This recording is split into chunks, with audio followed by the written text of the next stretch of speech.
صحبت اور غسل جنابت۔ صحابہ کرام علیہم الرضوان کے درمیان ایک مسئلہ زیر بحث آیا۔ ایک گروہ کہتا تھا کہ غسل صرف دخول پر فرض ہے، انزال شرط نہیں، یعنی ڈسچارج ضروری نہیں۔ دوسرا گروہ بیان کرتا تھا کہ دخول کے ساتھ انزال بھی شرط ہے۔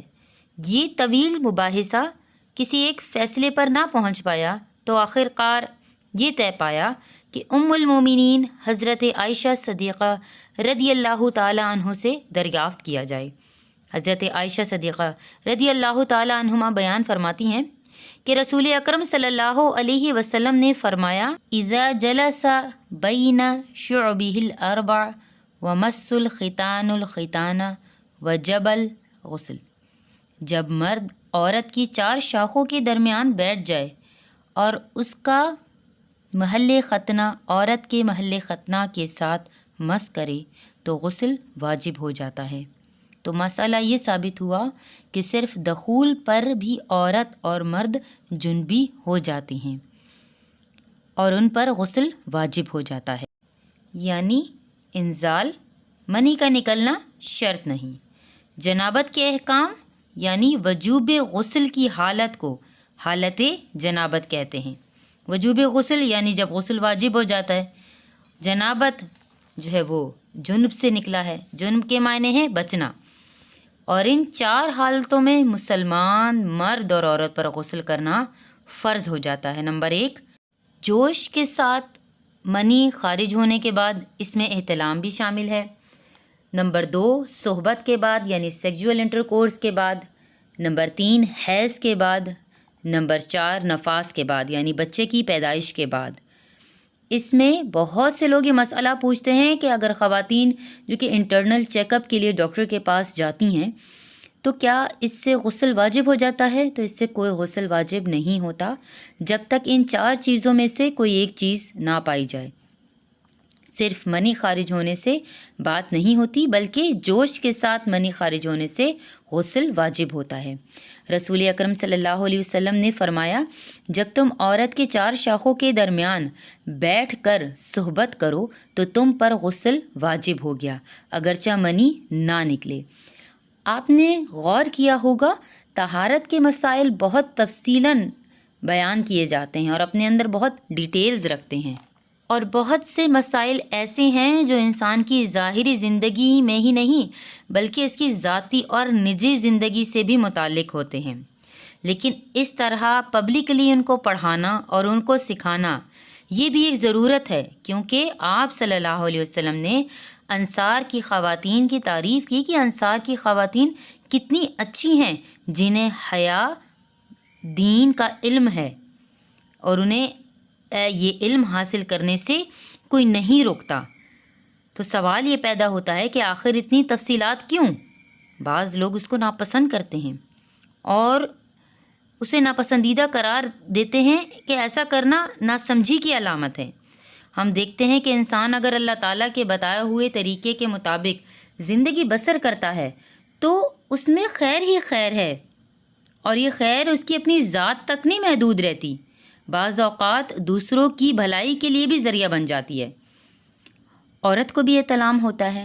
ام المومنین حضرت ام سلمہ رضی اللہ تعالیٰ عنہ روایت کرتی ہیں کہ حضرت ام سلیم نے حضور اکرم صلی اللہ علیہ وسلم سے کہا کہ اللہ کے رسول صلی اللہ علیہ وسلم، یقیناً اللہ تعالیٰ حق سے نہیں شرماتا، اور ایک ضروری بات جو ہے وہ یہ کہ اس کو واضح کرنا ضروری ہوتا ہے، اور اس معاملے میں شرم سے کام نہیں لینا چاہیے، کہیں ایسا نہ ہو کہ انسان انجانے میں غلط کام کرتا رہے۔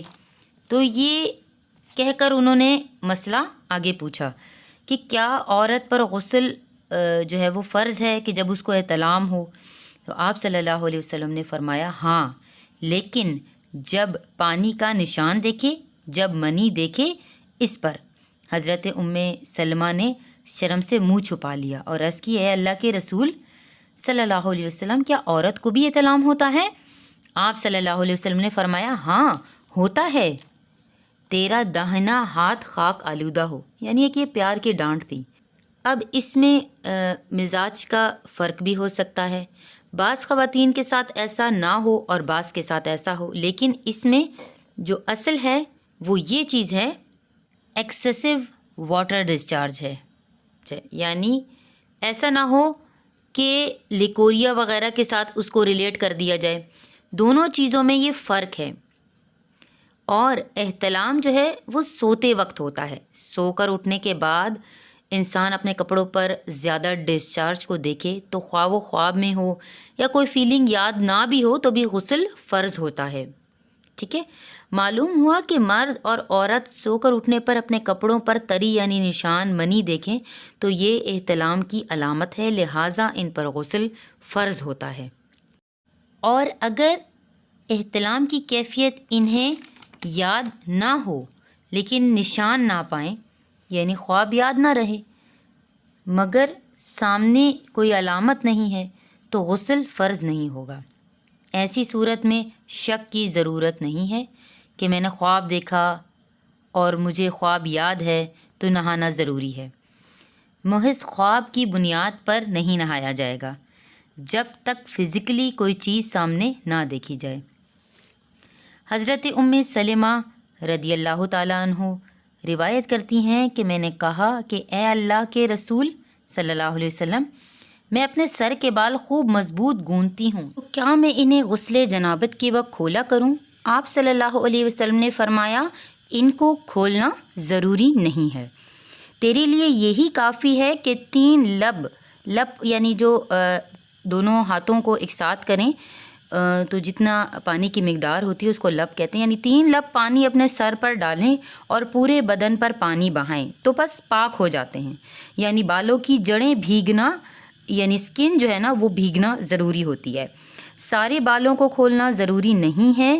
جنوبی کے بالوں کا مسئلہ حضرت عائشہ صدیقہ رضی اللہ تعالیٰ عنہ کو خبر ملی کہ حضرت عبداللہ ابن عمر عورتوں کو غسل کے لیے بالوں کو کھولنے کا حکم دیتے ہیں۔ فرمانے لگیں کہ ابن عمر پر تعجب ہے، انہوں نے عورتوں کو تکلیف میں ڈال دیا، وہ انہیں سر منڈوانے کا حکم کیوں نہیں دیتے تھے؟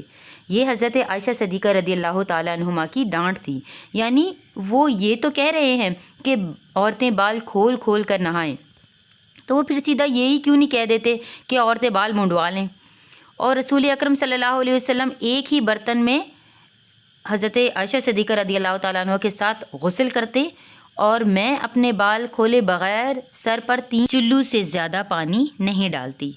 معلوم ہوا کہ اگر غسل جنابت کے لیے بال کھولنے کی ضرورت جو ہے وہ نہیں ہے، مگر یہ حکم صرف غسل جنابت کا ہے۔ غسل حیض کے لیے جب مینسس کے بعد جو غسل ہوتا ہے اس کے لیے بالوں کو کھولنا ضروری ہے، کیونکہ وہ مہینے میں 1 بار ہوتا ہے۔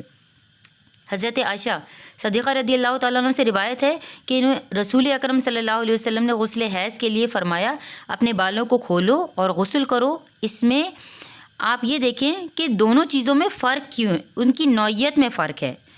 اور حیض جو ہے وہ ایک نجاست کی کیفیت ہے، اس کے بعد نہانا اور نہا کر خوشبو لگانا خاص طور پہ اس کا حکم آتا ہے، لیکن غسل جنابت میں نجاست کی وہ کیفیت نہیں ہے، یعنی حیض کے خون کا اور منی ان دونوں کا حکم الگ الگ ہے اور اس میں حکم میں فرق ہے۔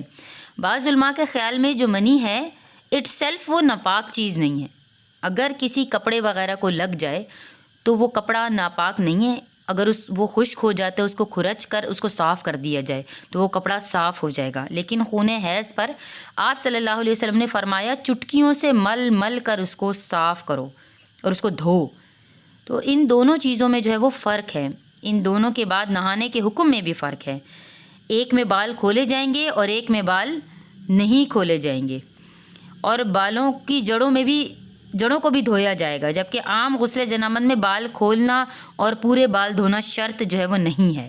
بہت سی بچیاں جن کی شادی ہوتی ہے اور اس کے بعد انہیں ایسے مسائل کا پتہ نہیں ہوتا تو پھر شرم کے مارے نہاتی نہیں ہیں، اور نہاتی ہیں تو پورا دن بال نہیں دھوتی، سکھانے میں مسئلہ ہوتا ہے، تو اس میں کافی وقت ضائع ہوتا ہے، پھر بعض اوقات شوہر کی نافرمانی اور آپس کے تعلقات میں ٹینشن اور لوگوں کا خوف۔ تو اگر دین کے صحیح مسئلے کا علم ہوگا نا تو انسان ان تمام مشقتوں سے بچ جاتا ہے اور ایک نارمل روٹین کی لائف جو ہے وہ گزار سکتا ہے۔ اس میں کیا ہے کہ صرف 3 کپ پانی یعنی 3 لب پانی، جو 3 کپ پانی کے برابر اس کی مقدار ہے، 3 دفعہ، کیونکہ ایک بار ڈالنے سے جو ہے وہ بھیگتا نہیں ہے، تو ٹیپ کر کے اس کو سر کو یعنی مسل کر اس کی اسکن تک، اس کی جڑوں تک پانی پہنچانا ہے، آپ کو گیلا کرنا ہے۔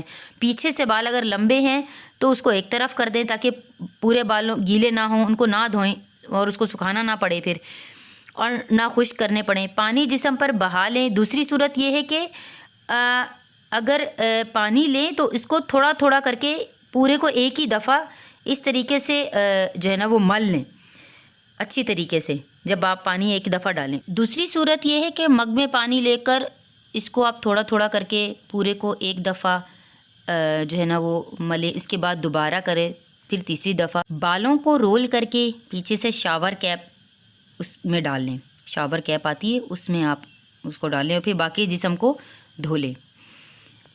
شاور کیپ سے کیا ہوتا ہے کہ عام طور پر پیچھے کے جو سارے لمبے بال ہیں وہ پھر نیچے گر کر گیلے نہیں ہوتے اور آپ کے سر میں ٹک جاتے ہیں ایک جگہ پر۔